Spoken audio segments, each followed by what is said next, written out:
Hi, welcome to Honey Break and Ghost Stories. I am Drea the Medium, and if you like gardening as well as the paranormal, this is the place for you.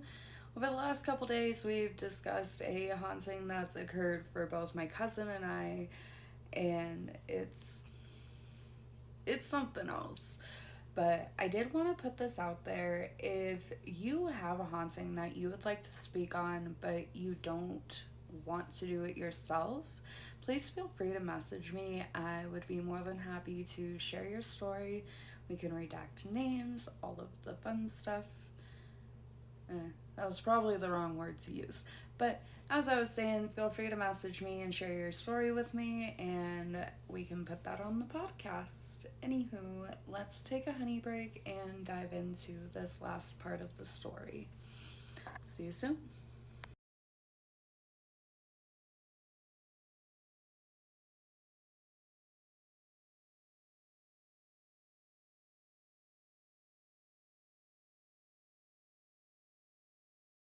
Alright, so as we finished off last time, there was stuff going on in my cousin's house, but my cousin's stepdad gave my dad a gift from his deployment.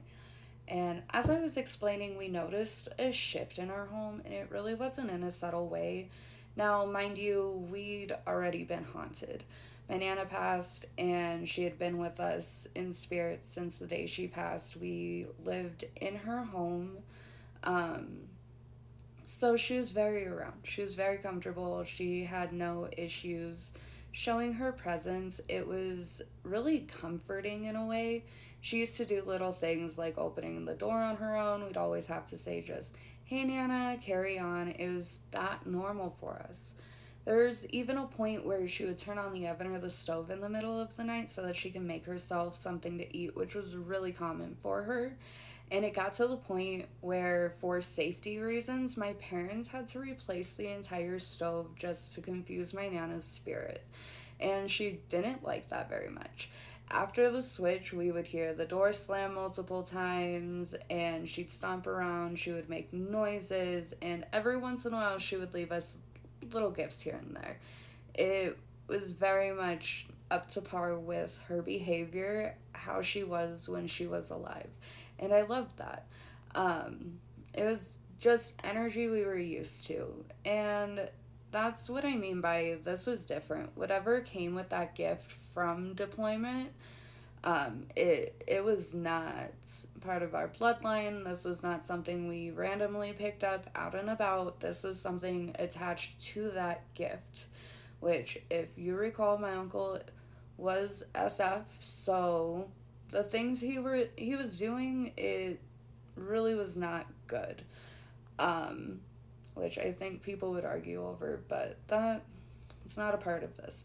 Anyways, we didn't make the connection at first. The energy was really dark. It was heavy. It started draining all of us, emotionally, mentally, spiritually, even.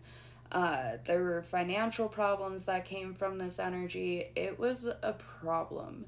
We didn't quite make the connection at first, like I was saying. I think I was around 13 or 14 when my uncle gave us that gift, and we didn't start putting the pieces together until I was around 18. That's how long that presence lingered in our lives, and it wasn't fun. The changes started subtle. It was like the vibe was off in the house. Then came tensions. There were arguments on a regular basis, which, mind you, there were five of us living there. But not only that, there were also shadows. My sister and I both experienced sleep paralysis. We would wake up, we would see somebody standing over our bed in our room, or we would see faces outside of our windows. Like, it was uncomfortable. It got to the point where my sister and I eventually started sleeping in the same room as my brother, just so that we didn't feel alone with it. It didn't feel like a haunting though. It felt more like whatever this thing was targeting each of us. I did start wondering where the things like that were happening to my mom happening because of the universe, or God, whoever guides us, or was this spirit trying to isolate her? Because we had a lot of different things take place where it was just, it was good, but it was also not good, if that makes sense. The energy was really cold, calculated, really cruel. This gift sat next to my parents' bed, and I did notice it impacted them the most. And through this time, I know I was 18. My Nina's dad, my grandpa, he passed away, and it was interesting because in the middle of the grief, my mom decided to host a psychic night. So she would. Psychic nights are fun. Sorry, I get really excited over them because I host them now, and it feels like something that my mom has passed down to me. But she invited a medium friend of hers. We've known this man for years. We call him our Puerto Rican Poppy, and that's because he asked us to, I swear to God. But he is amazing. I don't really go to him for work anymore because he is older. He's seen multiple wars. He's in the queer community. He's a medium and a tarot reader. He's amazing, but he's also a nurse and works in the hospital and just devotes so much of his life to so many different things that I try not to reach out unless I truly need him around. And I think that's why he ended up being the person my mom reached out to at that point. Now, the way he works is pretty cool. He works with the angels. He does individual sessions, and he either pulls tarot or he channels directly. It just depends on what comes through in that moment. In my mom's session, he did tell her there were 3 child spirits around, and these 3 child spirits were attached to that gift. But there was also a 4th spirit, and it was much darker. It thrived on destruction, it fed on stress, conflict, and it attached itself essentially to us through that object. He ended up giving her a full list of things to do, how to cleanse, how to remove the attachment, how to get rid of the gift. And in that moment, I had to learn it as well because it wasn't just affecting her, it was affecting all of us. So it was important that I helped her, and I learned that this was different than just cleansing a space.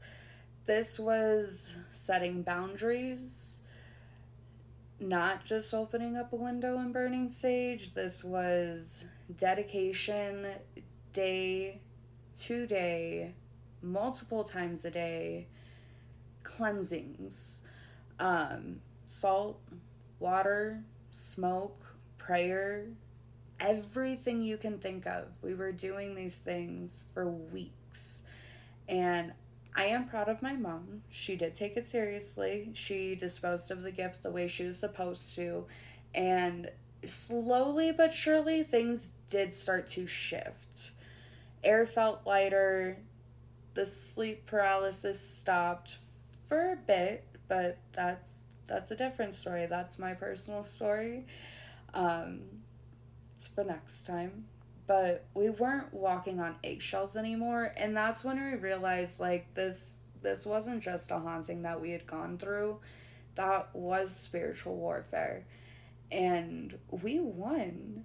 I'm so proud of her. I'm so proud of her. I was only 18 at this point. I didn't know what to do. I was still learning. I was very overwhelmed with my own gifts. Like, it was a lot to take in, and we went through so much. And I don't fully believe it was that spirit, but I do believe that spirit had influences. And that's where we're going to leave the chapter for now. I know. I'm sorry. But if there's one thing I've learned through all of this, that it's not every haunting is about a place. Some attachments are energetic, they're tied to grief, to trauma, to objects. They can be attached to people. And if you don't know how to spot that, they can stick around a lot longer than they're welcome. Next time on the podcast, we are diving more into that exact topic, negative attachments, what they are, face them, because sometimes the haunting isn't just outside of us, it's what we do carry without realizing. So until then, I want you to take care of your space, take care of your spirit, take care of your energy. And as always, thank you for sharing this honey break with me. I will see you next time.